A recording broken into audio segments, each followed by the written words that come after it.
This is my video response to the article by Gwynne Dyer about the Armenian Genocide. In Gwynne Dyer's article called "Ending the Debate on an Armenian Genocide," all he really succeeds on doing, in my opinion, is making it more complicated and more of a controversial issue than it already is. In the article, he sugarcoats what actually did happen by not including all of the facts on the matter, only including the ones that support his opinion. He tries to say that what happened to the Armenian people wasn't a genocide, but it was a killing of a lot of people. I would say the killing of a lot of people is an understatement. I would say that about 20 people dying or so or being killed, not the estimated 1 to 1.5 million Armenians that died in the genocide. And yes, I'm going to call it a genocide because that is basically what it is, as much as the person tries to deny that who wrote the article.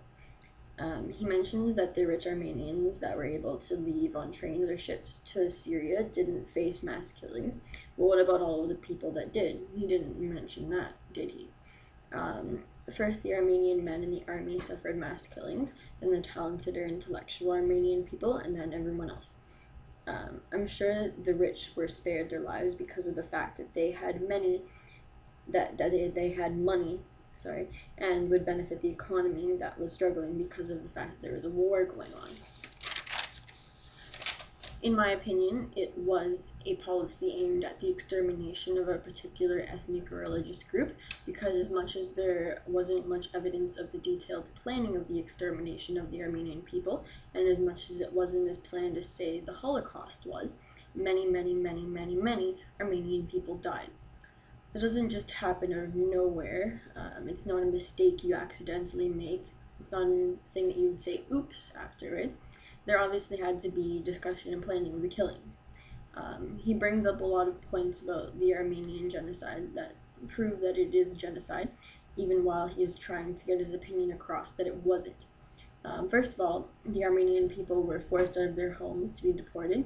This is a very common thing with all genocides, because the people can be controlled easier, and they don't have access to food and water and necessities and comfort and things like that. So they can be killed off in whatever way.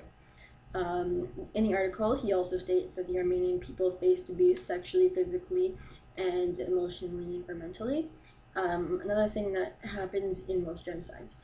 He forgets or leaves out all of the other things that happened to the Armenian people that would qualify it as an act of genocide. He tries to include lots of facts that, would say, oh, this certain things did happen, but no, it wasn't a genocide, because of the fact that he tried to blame it on, the British people and the Russian people. They made them do uprisings because of the fact that the Ottoman Empire and Russia was at war, and that's not how it started at all. It was just a whole big pile of actual reasons. To continue, the Turkish people still to this day deny that it was a genocide. They teach this denial in schools to the children. They basically brainwash the children into thinking that no, it wasn't a genocide. Armenian people are obviously not happy that the Turkish people won't admit to what they did.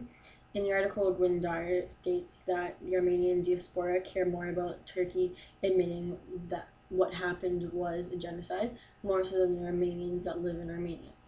Logically and realistically, that doesn't make too much sense, because you would think that the Armenian people who had lived in Armenia, surrounded by the people and culture for so long, would care more so than the Armenian people who live elsewhere in the world and who have been surrounded by other cultures.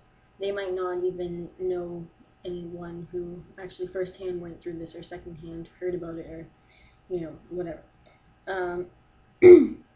The economy in Armenia nowadays is suffering because of the fact that the borders are closed, which doesn't allow for trade between Armenia and their rich neighbors, one being Turkey. Gwynne states that the Armenian people care more about having the borders open than having Turkey admit to what they did was a genocide. I think that the issue of recognition is way more important, because before even considering opening the borders or focusing on other current political issues,